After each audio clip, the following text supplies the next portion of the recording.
আর জয় প্রথম দিনে বৈশাখী মেলা কেমন জমে উঠেছে, দর্শনার্থীদের ভিড় কেমন দেখছেন জানাবেন।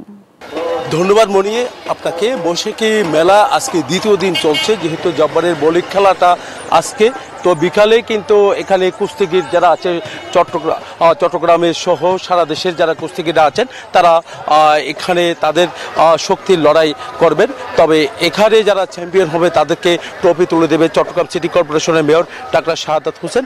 তো এই খেলাকে ঘিরে কিন্তু আসলে এই মেলা বসে 3 দিনের। তো দেখতে পাচ্ছেন দেশের প্রত্যন্ত অঞ্চল থেকে যারা বিক্রেতা তারা নানা রকমের দেশীয় পণ্য নিয়ে তারা এখানে পসরা সাজিয়ে বসেছেন। এই মেলার একটা ঐতিহ্য রয়েছে, ঐতিহাসিক যে জব্বারে বলি খেলাকে ঘিরে যে মেলাটি হয় বৈশাখী মেলার, এখানে এমন কিছু আছে যা অন্য মেলাতে কিন্তু থাকে না। এখানে ফুলের ঝাড়ু থেকে শুরু করে হাত পাকা থেকে শুরু করে এমন কিছু পায় না, আবার এরকমও খুব কমই আছে। সব কিছু ফার্নিচার থেকে শুরু করে সব কিছু এখানে পাওয়া যায়। তার কারণে কিন্তু চট্টগ্রামের মানুষ কিন্তু এখানে বসে থাকে, যারা গৃহস্থালীর যে এখান থেকে কিছু সামগ্রী কিনবে তারা কিন্তু এই মেলার জন্য পুরো বছর অপেক্ষায় থাকে। যখন মেলাটি হয় তখন কিন্তু সবাই নেমে পড়ে মেলাতে। যেহেতু গতকাল থেকে মেলাটি শুরু হয়েছে, সড়কের 3 কিলোমিটার থেকে 4 কিলোমিটার জুড়ে এই মেলার আয়োজন হয়।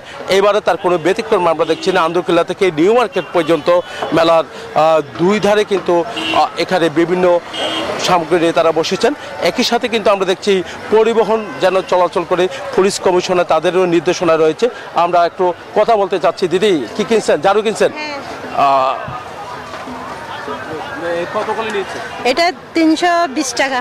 আচ্ছা, ঝাড়ু কেনার জন্য কি আপনারা অপেক্ষা থাকেন এই মেলা? প্রতি বছরে একবারে ঝাড়ু কেনার জন্য অপেক্ষায় থাকে মেলা। তাই বুঝতে পেরেছেন যে এখানে ঘরে যে ফুলের ঝাড়ু লাগে সেই ঝাড়ুগুলো কিন্তু এখানে থেকে নিলে কিন্তু দামটা একটু কম থাকে।